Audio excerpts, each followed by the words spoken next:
Swag out there and bow. What's going on, everybody? It's Webster Style, the man, the voice, the fragrance, here with another interview. And today we're joined by the lovely, the enigmatic, the also a coffee lover herself, Bourgeois Latte. How are you doing today? I am doing great. Thank you for having me.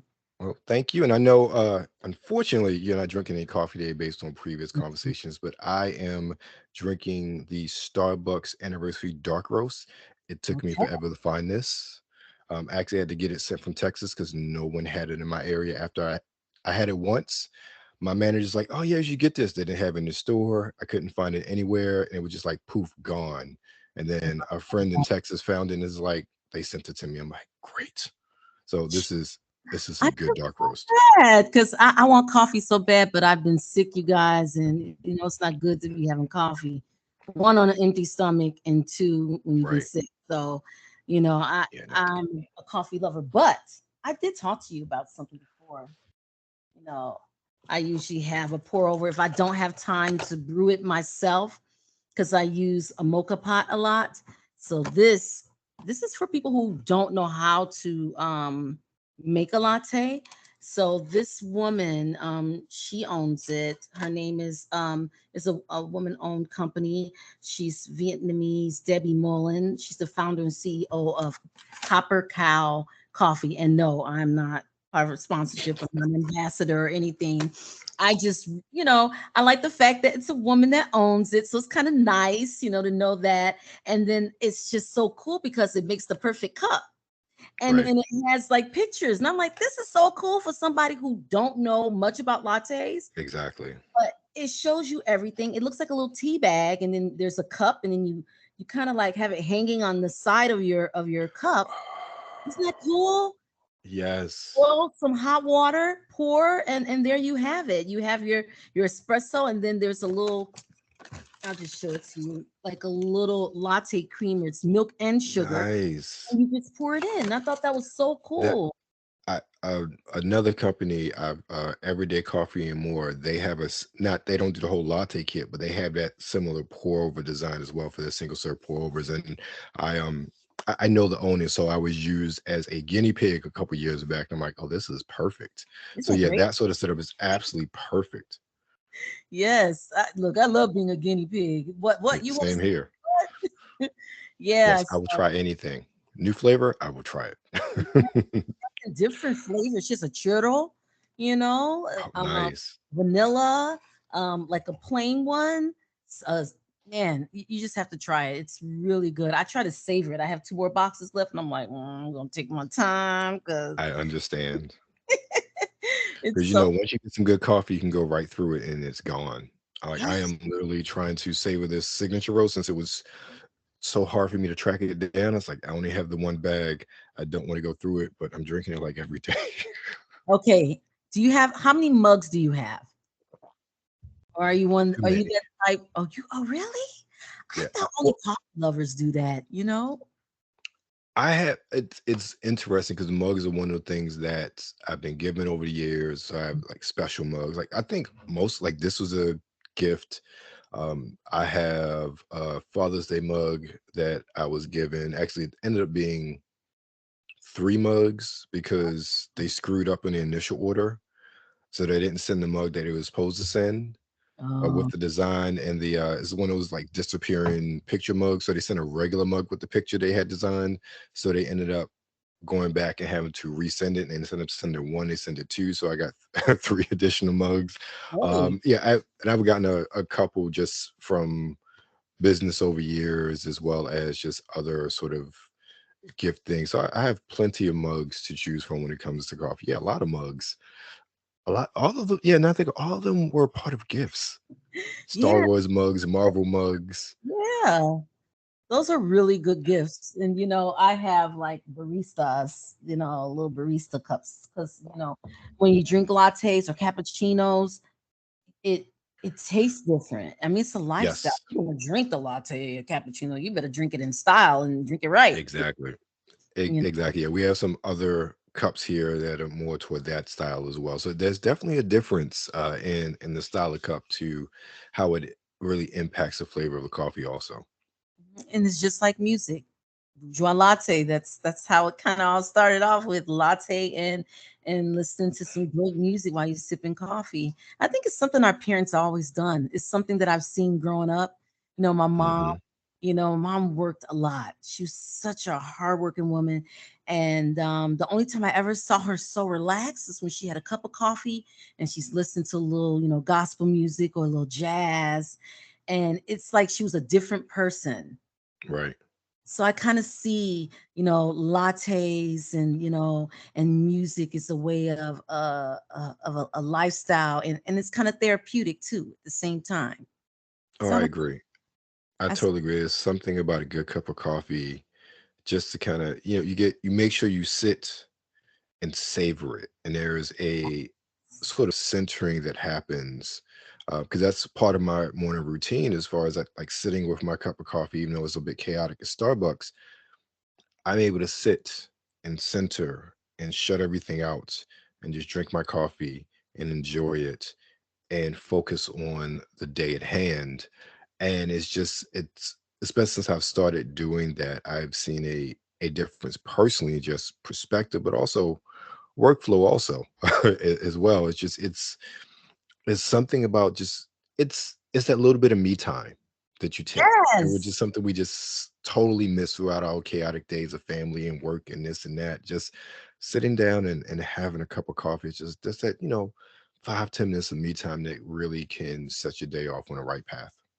And remember Sunday newspapers? I don't know if they still have that. Do they still have that? They do.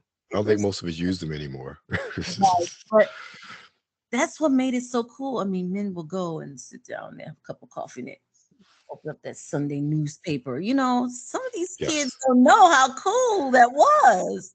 they don't. They really don't. Yeah. So what was, and before we get on to the Latte Java Drips radio, so what introduced you to coffee, or who introduced you to coffee? I think my mom. So I used to, wonder why she liked coffee so much. But you know what she used to do though? She used to like give coffee to my nieces and nephews when they were babies. I don't know. It's like she Hmm. would do a cup of little teaspoon and just give them a little bit of coffee. I don't know. I think that was just something that I thought was really special, you know? Hmm. And you know how I was one of those kids that was very observant. I will watch my siblings, I will watch my family, and my siblings are they're a lot older than I am. So I remember those good times. I remember my mom, sipping coffee and giving coffee to the babies and I've been drinking coffee since I was a teenager. So, I just thought it was something to do. It was like smoking cigarettes. It's like, Understood. oh, okay, they smoking cigarettes. That must be a cool thing. I mean, you know what I mean? So I saw this, okay, coffee. Okay, it must be a cool thing, but it tastes good. Right. Exactly. For me, it was my great grandmother. She always had a jar of Taster's Choice. So that was her thing. And I'd sit there and drink a cup of Taster's Choice with her as a kid. So I started there, and just my love of coffee just grew, especially in college. Well, college, we're drinking coffee for different reasons, but still, Yes, yes. um, my love really grew there. And I think, but you know what, though? The benefit of that is, with college and how I had to drink coffee sometimes, you Mhm, get over the caffeine rush, and you mhm. start to be able to just really enjoy the flavors, enjoy the different types, and starting to experiment. Because I remember one time I was telling people, like, when I got over my caffeine, the caffeine doesn't really affect me. I was studying for, it was my chemistry final freshman year, and I don't know what they do now. This is back in the late 90s when I was in college. Yeah. They used to give us these final survival kits, and I made a mistake of, I had a 3 cup coffee pot on my desk. I made a mistake of drinking coffee, and they had Viberin in the coffee pot, in the survival pack. Wasn't paying any attention. I got over any sort of caffeine effects after that night, because I was like, the whole time. I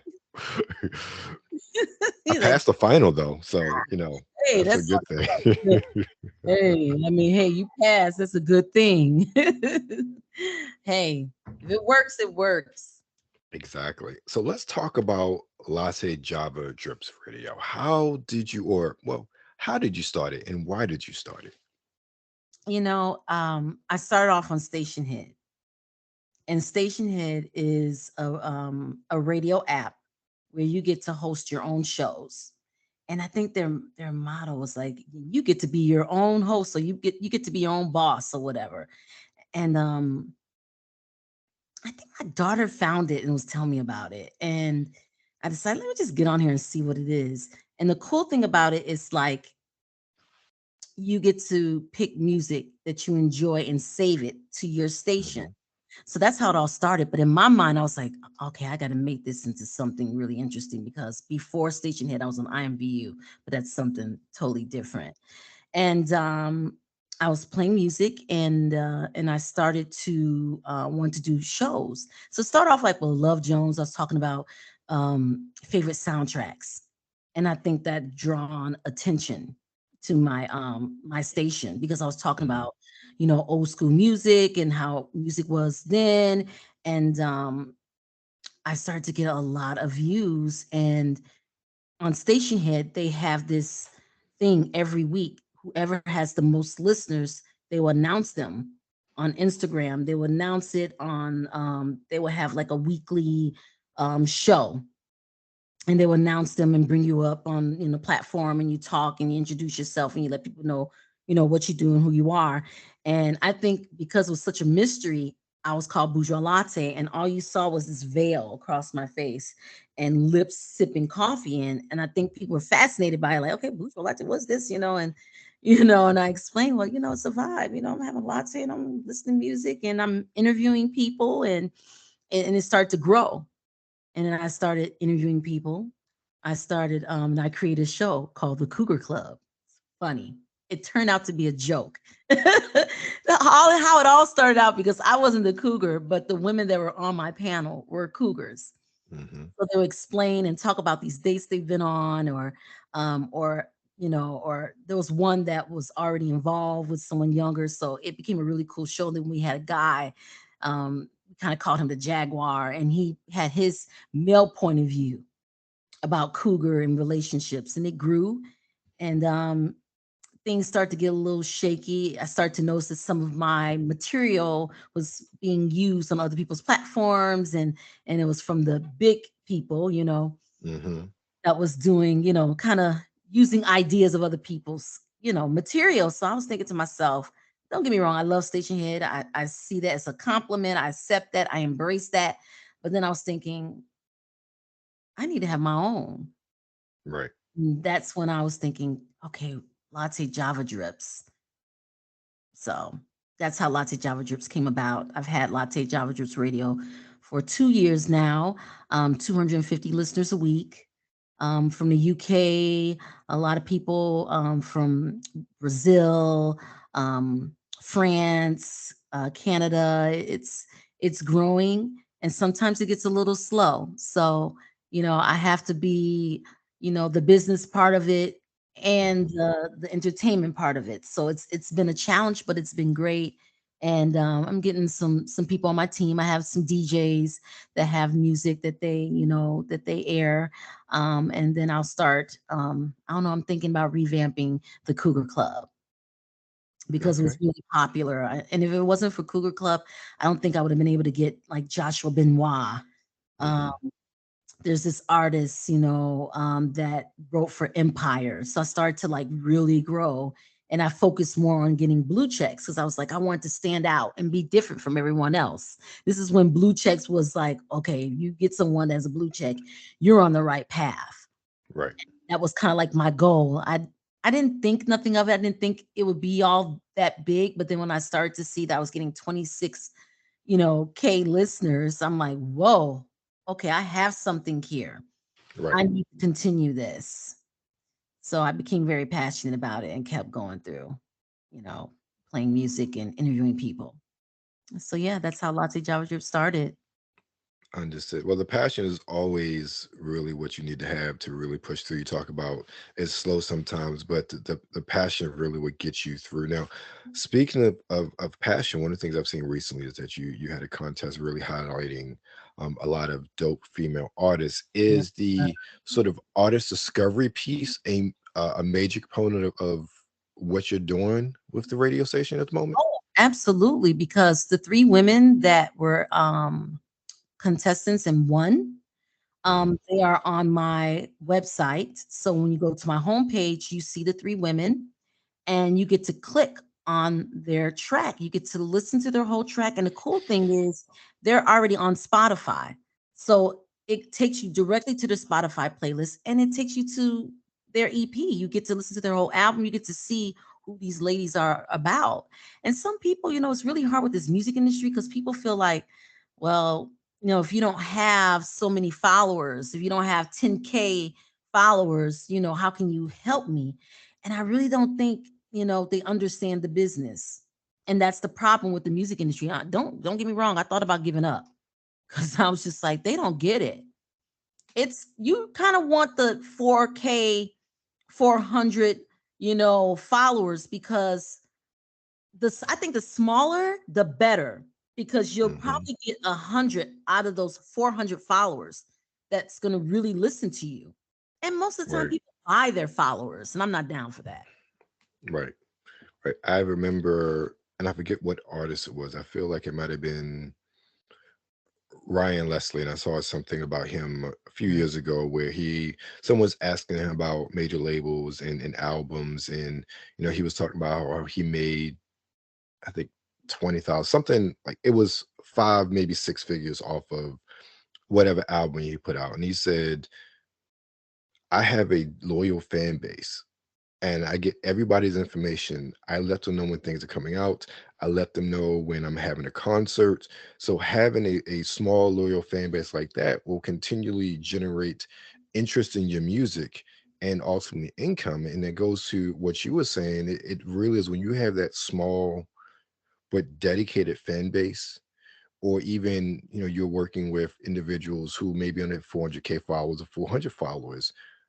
Those followers tend to be ones that are really enthusiastic about the platforms that they're dealing with.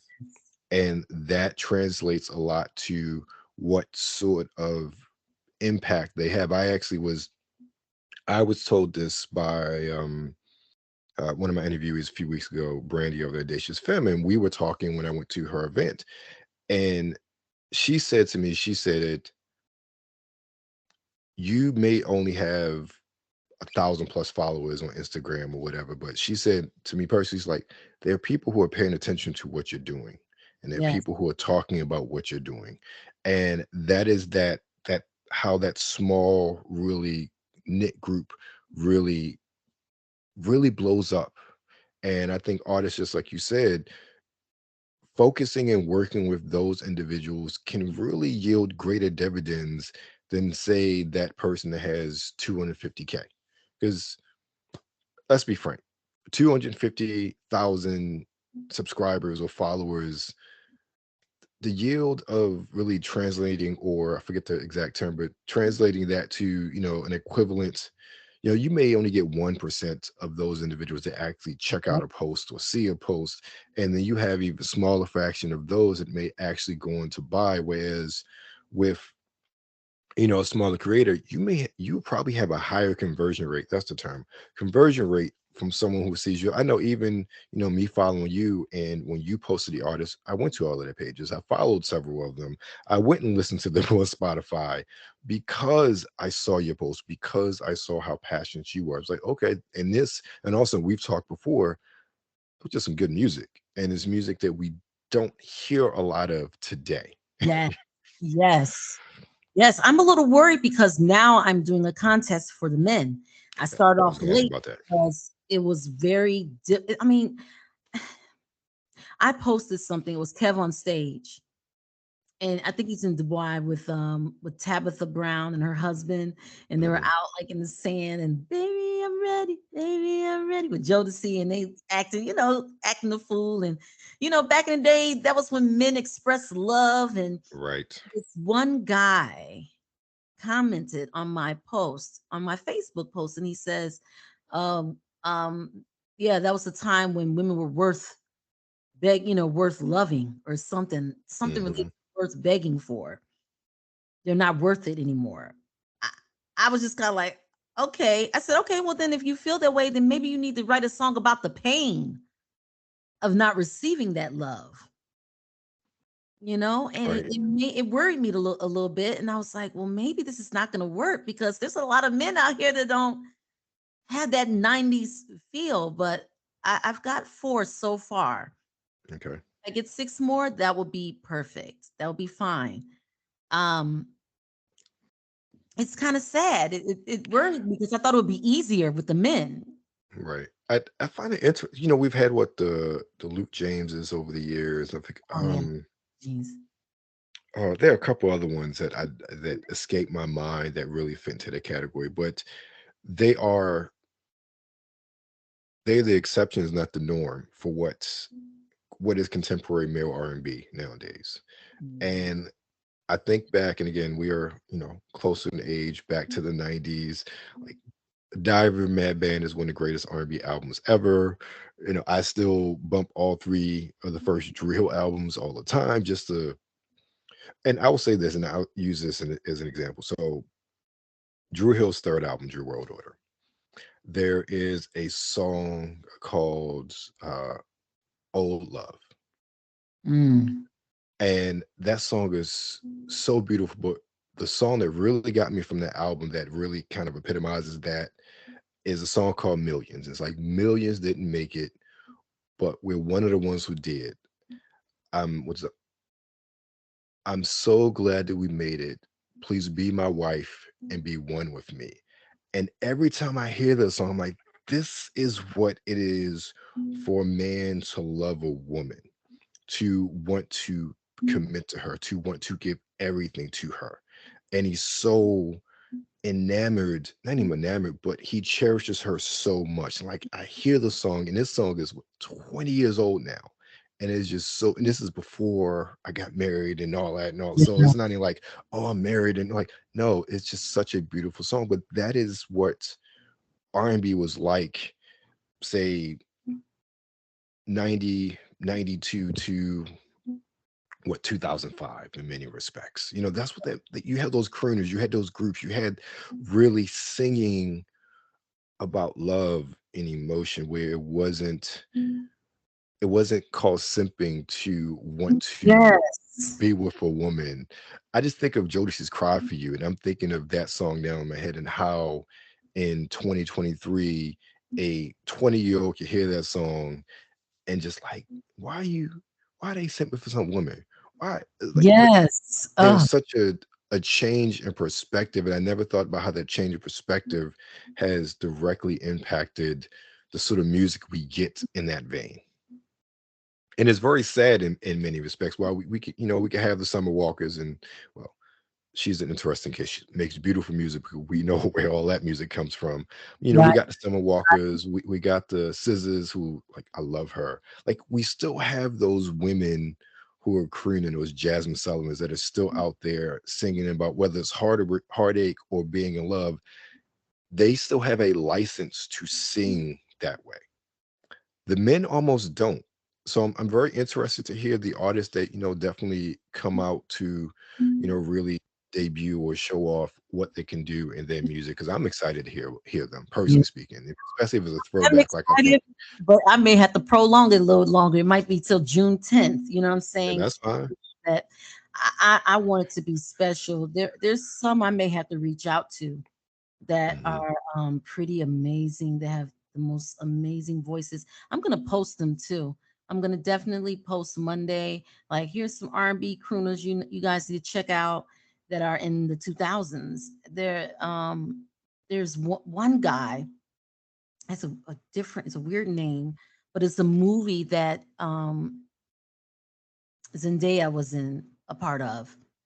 It was on Netflix. Zendaya and I should shame of myself. Denzel Washington's son. I forgot his Okay, name. I know the movie you're talking about. Now that artist, he has an amazing voice, amazing tone, and it's different. And I'm gonna reach out to him as well because I would love to interview him. And I think his style of R&B is very different. You know how Maxwell, we all know Hmm. Maxwell, the high soprano. Right. Mr. Ballad. And I told him when I quit crushing on him, then I will interview. That's what I told him. He was because I told him I wanted to interview him, and this man has like 1 million views, but he's the most humble and kind person. He said, you ever contact my manager? I said, when I stop crushing on you and be like Google Eye, then I will. I said, I will interview you. I said, this is crazy because you like the modern day Maxwell. And he looks like Maxwell. He's a younger version of Maxwell. Right. And he's just very well-mannered guy. And it's nice, it's refreshing. And I just want to be on point Right. when I Understood. interview him because there's so much about this person. I mean, he sings and he has a rose in his hand. I mean, he's an amazing singer, and the men and women love him. So Definitely a throwback. yeah, That's and awesome. I love some good music.